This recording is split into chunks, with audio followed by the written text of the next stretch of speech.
On ne le dira jamais assez, mais lorsqu'on commence un nouveau modèle d'apprentissage supervisé, on commence toujours par le modèle le plus simple.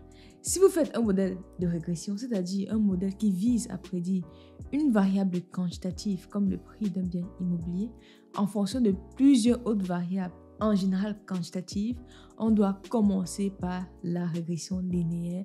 On doit connaître quelles sont les performances de la régression linéaire. Et dans cette vidéo, je vais vous donner 6 points clés que vous devez connaître sur ce fameux modèle de régression linéaire qui est la base de tout en apprentissage supervisé dans les modèles de régression. Premier point important à connaître dans une régression linéaire, c'est bien évidemment la nature des variables impliquées. On a deux types de variables. On a les variables à expliquer et les variables explicatives. Les variables à expliquer, c'est ce qu'on souhaite prédire. En général, en machine learning, dans la régression linéaire, la variable à prédire est une variable quantitative qu'on peut compter, qu'on peut mesurer. Par exemple, le prix d'un véhicule, le prix d'un bien immobilier, le PIB d'un pays. Tout ce qui est quantifiable se mesure par une régression linéaire, se prédit par une régression linéaire. Les variables à expliquer, quant à elles, sont en général quantitatives, mais on peut également intégrer des variables qualitatives. Premier point, la nature des variables quantitatives à expliquer, et peu importe, mais la majorité quantitative explicative, c'est-à-dire les variables à introduire dans l'équation. Deuxième point à connaître sur la régression linéaire, c'est bien évidemment la nature de la relation qui existe entre la variable à expliquer Y et les variables explicatives X. On a une relation linéaire entre ces informations. Dites-vous bien que lorsqu'on fait une régression linéaire, c'est comme si on essayait de faire passer une grotte sur le jeu de données, dont on aurait une équation de la forme y égale à a plus b x0 plus b1 x1 plus jusqu'au dernier paramètre plus 1 epsilon. En général, on a une relation linéaire entre la variable à expliquer et toutes les variables explicatives. Point à connaître sur la régression linéaire, c'est bien évidemment de connaître la méthode d'estimation des paramètres A, B que je vous ai montré tout à l'heure. Comment est-ce qu'on arrive à trouver ces vraies valeurs à partir des données? La première méthode, c'est la méthode des MCO, des moindres carrés ordinaires, qui est la méthode classique qui vise à minimiser la somme des carrés des erreurs. En fait, la méthode des MCO se base sur la minimisation de la somme des carrés des erreurs. Les erreurs, c'est quoi? C'est tout simplement la différence entre la valeur que votre modèle va prédire et la valeur réellement observée sur le jeu de données. Donc, première méthode, MCO. On va revenir en profondeur dans la suite des challenges, mais la première méthode, c'est MCO. Deuxième approche qu'on peut utiliser pour pouvoir estimer les paramètres, c'est le maximum de vraisemblance. Généralement, cette approche repose sur l'hypothèse de normalité.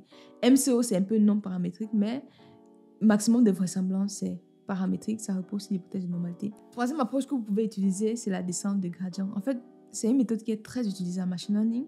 Déjà parce que vous voyez MCO, si vous regardez bien la formule d'estimateur de MCO, on a des inversions de matrices.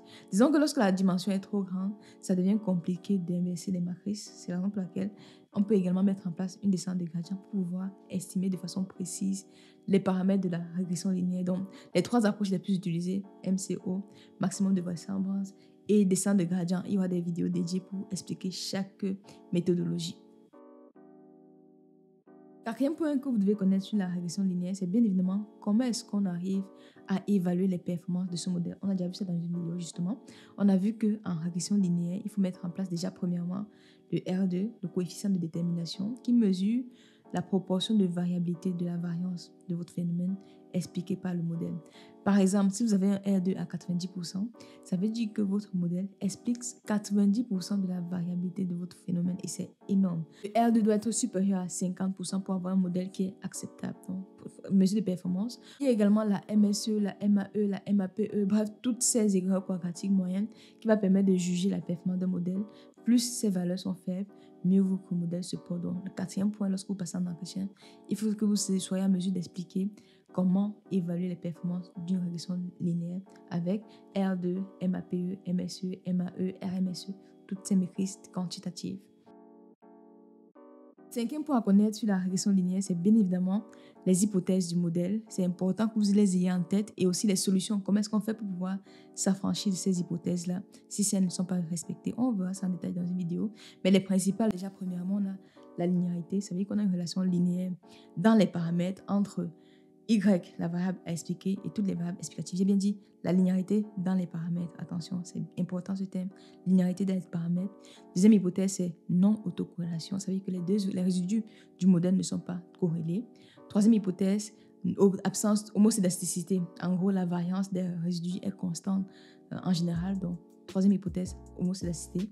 Quatrième hypothèse, absence de multicollinéarité. Ça veut dire qu'il n'y a pas une combinaison linéaire parfaite entre les variables explicatives de votre modèle.